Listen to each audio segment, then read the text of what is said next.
সালে পাকিস্তানি হানাদার বাহিনীর হাত থেকে আমরা স্বাধীনতা পেয়েছি, কিন্তু আওয়ামী লীগের হাত থেকে 2024 সালে আমরা মুক্তি পেয়েছি।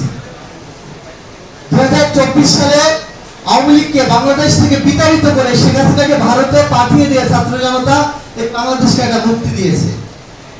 আমরা বলতে চাই, আমরা কিছু ক্ষেত্রে লক্ষ্য করি বিভিন্ন সময় এই আওয়ামী লীগকে পুনর্বাসন করার জন্য কিছু গ্রুপ মাথাচাড়া দিয়ে উঠেছে। এতে কিন্তু অন্তর্বর্তীকালীন সরকারের বিভিন্ন সময় আমরা যদি লক্ষ্য করি তাদের দপ্তরে বিভিন্ন দপ্তর অধিদপ্তরে এখনো আওয়ামী লীগের লোকজন বহল তবিয়তে অবস্থান করছে।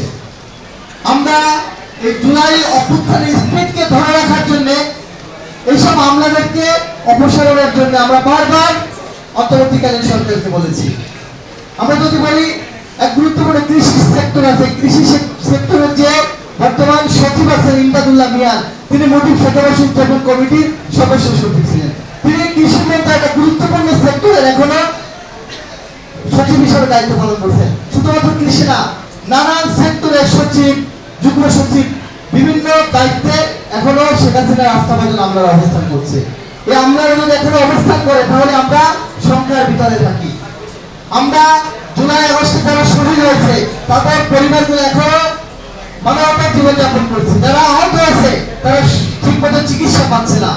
যদি তারা চিকিৎসা না পায় তাহলে এই স্বাধীনতার কোনো মূল্য নাই। কিন্তু আমরা বিভিন্ন সময় দেখেছি এই জুলাই আগস্টে এই স্বাধীনতাকে বিক্রি করে বিভিন্ন জায়গায় বিভিন্ন জেলাতে বিভিন্ন শতাধিক গাড়ি বাহন নিয়ে শোডাউন হচ্ছে। আমরা বলতে চাই জুলাই আগস্ট এই অভ্যুত্থান কারো না। আমরা শেখ হাসিনার আমলে বলেছি চেষ্টা কারো পাবেন না। আমরা এখনো বলতে চাই এই জুলাই আগস্টের যে অভ্যুত্থান, এই অভ্যুত্থানকে কেউ টুকিগত করার চেষ্টা করবেন না। যদি কেউ শেখ হাসিনার মতো নব্য পুঁজিবাদ কায়েম করার চেষ্টা করেন তাহলে এই বাংলার জনগণ তাদেরকে ছুড়ে ফেলে দিতে দ্বিধাবোধ করবে না। এবারে আমি আমার সংক্ষিপ্ত বক্তব্য শেষ করছি। জনতার অধিকার আমাদের অঙ্গীকার, আমাদের অঙ্গীকার দেশ ও জনতার। ধন্যবাদ।